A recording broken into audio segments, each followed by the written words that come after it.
Hello everyone, my name is Eduardo Vázquez and I'm going to present our research about FOTA software. FOTA is the term given to the software that updates the firmware and system components. If you have an Android device, you are probably familiar with these images. Updating is an essential process for every system. FOTA, or firmware over the air, is a critical application that manages the update process in Android. At the first glance, it's not easy to know who is responsible for updating the software in our phones, leading to an even more fragmented ecosystem. The update process affects the supply chain, making it dynamic. Thus, the apps that we might think that are pre-installed could be the result of a posterior system update.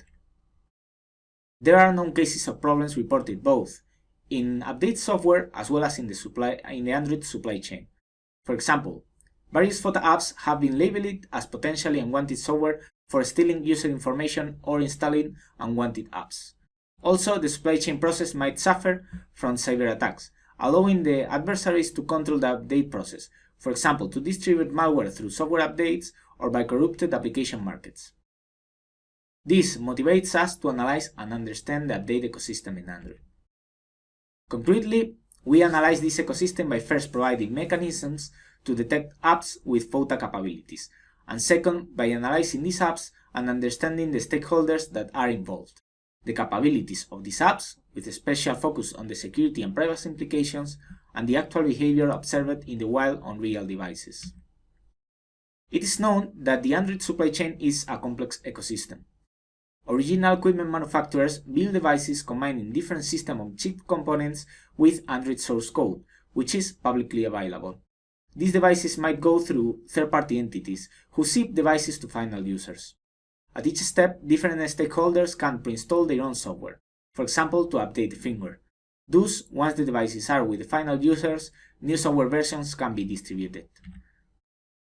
Typically, FOTA software executes when the device is in an idle state, charging and with Wi-Fi connection. It first requests information of available updates to a server. Commonly, the request includes the model and the version of the device. The server answers to the device with information of available updates, and also the links to the download servers. If an update is available, FOTA software might notify the user, and in some cases, the user can decide to apply them now or postpone it. If so, the device will query the download server for the update package, and the server answers the device with a zip file which contains all necessary resources. While not mandatory, FOTA can verify the integrity of the update, checking its certificate against a set of certificates stored on the device. Finally, the FOTA applies the update, depending on the actual method used, the device will need a reboot or not. Please refer to the paper for further details of the update process. For this research, we used two different datasets. First, firmware scanner that contains applications obtained from the system partition of real devices, and also device metadata. This dataset is used for the static analysis of the applications. We refer to the paper by Gamba and others for more information of the collection process. The second dataset contains telemetry information from Norton LifeLog, in form of reputation and installation logs. This dataset is used for studying information about the actual installs being made by FOTA apps.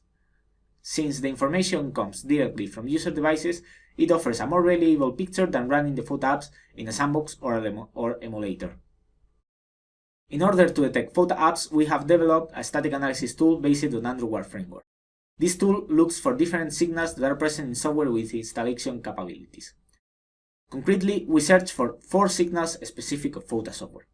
These are the method used for verifying the package, 2 methods for applying the update through Android API, and finally, the presence of a couple of strings that, when being used together, are used to apply the update manually. The analysis pipeline starts with the collection of system partition from users' devices, using the firmware scanner application. We receive and store them, avoiding duplicates by checking the application hash. This gave us a dataset of more than 400,000 applications. We then apply our tool FOTA Finder on each one of the applications, to classify them either as FOTA or other app. Also, if the application is only in the precompiled ODEX format, the file is passed through a tool named Dextripador, which extracts the DEX file and returns it back to FOTA Finder to apply the heuristics. Finally, if the tool detects the application as a FOTA, is stored at database together with additional metadata from FOTA Finder. To validate our method, we manually analyzed a subset of the discovered FOTAs. We obtained no false positive in the analyzed subset. Thus, we ensure that all analyzed apps are indeed FOTAs. Attribution issues are harder to tackle in pre-installed apps, where no developer metadata is found on the app nor in app stores. Besides the limitation to identify FOTA developers, we analyze both the package names and signing certificates of FOTA apps, assuming that the company that signs the package is the one behind its deployment. We followed a semi-manual snowball sampling method through web searches to classify the companies into 4 categories: original equipment manufacturers, system-on-chip manufacturers, mobile network operators, and third-party developers. Here, you can see the percentage of FOTA apps we discovered from each category. We removed from these figures 50% of FOTA apps that belong to 2 popular Google packages, and also 12% of FOTA apps that remain uncategorized, since we could not find any information from them. This figure shows the distribution of FOTA types across devices. In y-axis, you have the number of devices in log scale, and in x-axis, the different distribution of FOTA categories. While most of the devices contain just one FOTA, mostly from an OEM, we found up to 5 FOTAs in the same device. When we dig deeper in this, we observe different categories combinations in the plot. This confirms that the update ecosystem is more fragmented, and also affects the transparency of the supply chain, and hinders accountability. Indeed, in cases where malicious installations are applied, due to the presence of different FOTAs in the device, it would be difficult to track which one installed the malicious component. The lack of control of this ecosystem also leads to security implications. During our research, we found 40 FOTA apps that were signed using publicly available default test keys. This vulnerability makes that any application signed with this certificate can get the same shared user ID or even replace packages, obtaining the privileged capabilities of a FOTA. This two table shows the name of affected packages and the brands, according to the fingerprint from the device where these packages were found. Interesting cases of FOTA packages signed with test keys are Adapts and Redstone, which have been linked in public reports with other security abuses. We also wanted to look at the information that FOTA apps access and possible send to their servers. To do this, we used a pipeline to do taint analysis based on tools like Floatrate or Amandroid for discovering possible data leakages from FOTA applications. The results show a type of data accessed as well as behaviors from FOTA software. Some of these data fields are necessary for a FOTA to offer a specific or targeted updates, such as particular software version or current country.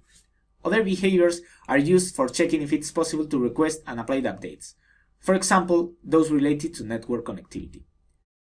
However, we also observe accesses that could be privacy intrusive, for example, unique identifiers, installed apps, or logs, together with behaviors like SMS sending or phone calls. In the last part of our analysis, we use Norton LiveLog telemetry data from real user devices to analyze which applications are installed by FOTAs. From the total 2013 FOTA apps, we only found installation events for 20 FOTAs in the reputation and installation logs. Since the telemetry is collected through the package installer, the reason of the low coverage might be due to the fact that FOTA updates are installed through different mechanisms. Also, other custom methods for installing apps might be used. Despite this limitation, using telemetry data is an advantage for getting information of FOTAs in runtime, and we were able to analyze nearly 1 million installation events. Indeed, the analysis of these events allowed us to observe interesting behaviors. We found evidence of FOTA software being used for intrusive purposes like PPI. For example, as part of a commercial agreement between OEMs and third-party developers. Due to the capabilities of FOTA apps, this installation could happen without any user consent. From those installations, we looked for packages considered potential unwanted programs or malware. Concretely, for each package, we queried VirusTotal, and we considered malicious packages those flagged by at least 4 antivirus engines. 7 FOTAs out of 20 installed at least one unwanted application. Here we saw some interesting cases. As it can be observed, packages like COM Android settings or COM Kiku Android OTA have an alarming high percentage of unwanted apps installed, concretely 35% and 92% respectively. We used AV class with the malicious installations with AV labels available for extracting name of the unwanted software families. From PUP, we found samples from adware, SMSReg, and HIDAT, used commonly for collecting user information. While from malware families we found Triada, Necro, and Guerrilla. This last one is able to send SMS messages without users' knowledge. In summary, we see that adding stakeholders in FOTA just makes the ecosystem more complex and fragmented. The use of FOTA apps makes the supply chain dynamic during the life cycle of the device, since system apps present in a device could be pre-installed or installed and patched at a later stage as part of an update. Our static analysis of the apps allowed us to observe potential privacy intrusive practices. Also, thanks to the telemetry dataset, we confirmed such practices and discovered malicious installations on devices being made by some FOTA apps.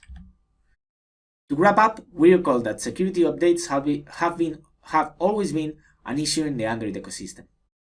Google is aware of this problem, and in the last years it has implemented 2 projects aimed at improving the life cycle of security updates. Project Treble makes a better separation between AOSP code and vendor-specific components. Project Mainline allows to apply AOSP updates directly from Google Play, which reduces patching delays.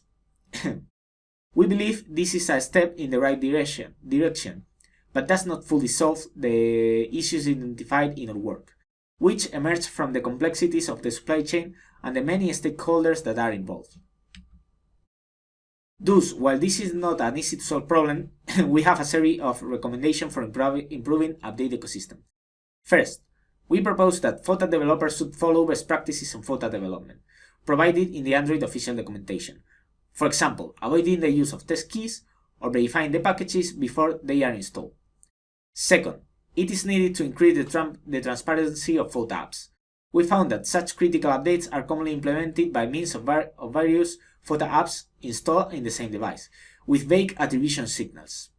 This hurts accountability in case that bad practices are observed, since it makes hard to know where the updates come from. Finally, it's important to separate system from non-system installation capabilities.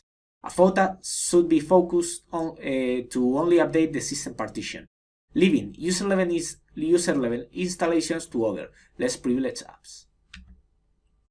Finally, in order to encourage further research in this area, we release our tools publicly.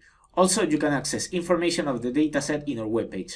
Thank you for your attention, and I'll be happy to answer any question either online at the conference or by email. Thank you very much.